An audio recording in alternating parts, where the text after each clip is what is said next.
Hey all! Before I begin, I just want to say two things today. One is that you can find 25 plus presets if you visit the links in the description box below. And the second thing is, this is now also a weather rating channel, and I'm rating today's weather with a G string out of 10. Now, the topic of today's video is where to boost, and by where I mean where in the signal chain. I've created 3 different presets. In the first preset, the kinky boost is set as the first thing in the chain, so it's coming before the amp and before the cab. In the second patch, the boost is placed between the amp and the cab. And in the final third patch, you've guessed it, the boost is placed after the cab. The amp settings are the same throughout all 3 patches, so is the impulse response used, and so is the amount of 63 spring reverb that is the final thing in the guitar chain here. Honestly, the main reason why I'm doing this video is out of curiosity, because I saw people talk about method number 2 or patch number 2, where the distortion is placed in between the amp and the cab, and people that tried using this technique have said how it brings their amp, brings their sound to life. I don't know, I haven't been reported that my tone is dead yet, but I want to try and see which is the best place to boost. The general purpose of this video is not to say that one way is better than the other, but it's just here to show that we can get some potentially exciting sounds if we place a boost in a slightly unusual place. So the Placator Clean amp block, which is the Friedman's B100 clean channel, sounds like this.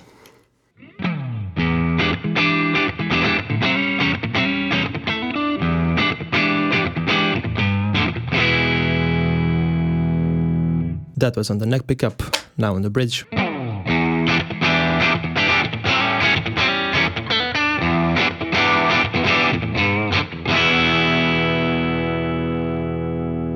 So the first thing that we're gonna try is placing the kinky boost in front of the amp. We are using this as a boost only, which means that the drive is set all the way down to 0, the bright switch is off, but the boost switch is on, and we get this kind of sound.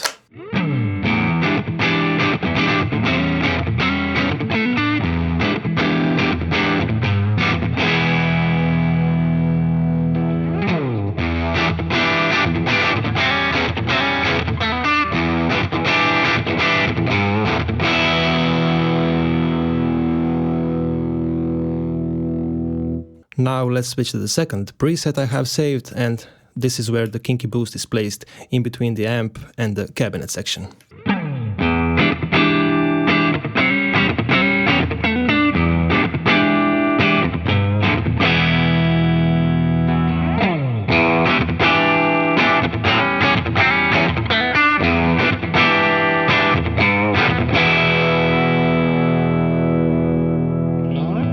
Okay, now let's switch to patch number 3. That is where the kinky boost is all the way at the end, after the cabinet section.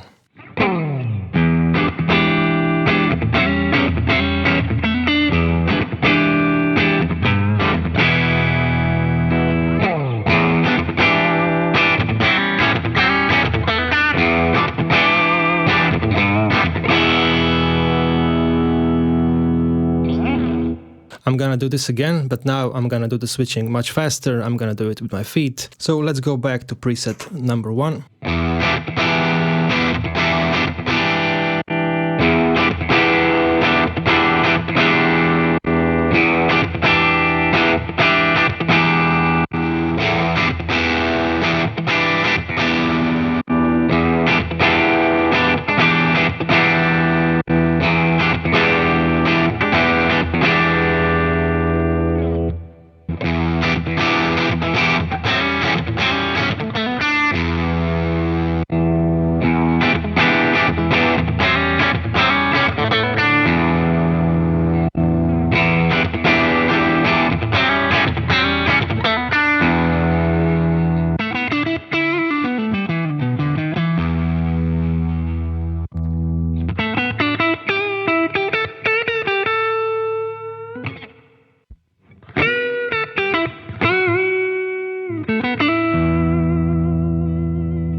Okay, after I played a few nonsense riff that you just heard and flipped between the three patches, there's one thing that's quite obvious to me. When you place a Kinky Boost between the amp and the cabinet section, you will have a much greater boost in volume when we compare it to the sound that we get when we have the Kinky Boost up in front.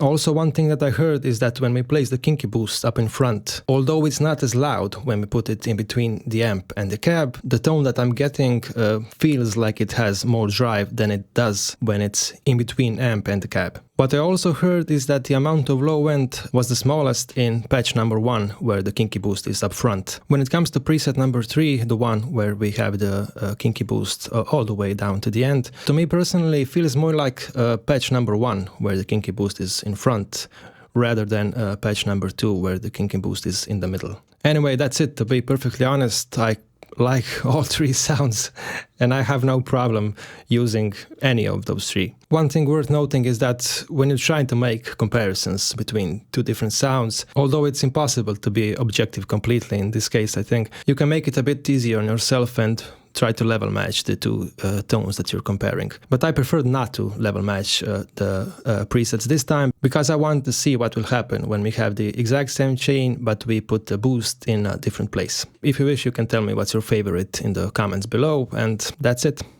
Bye all!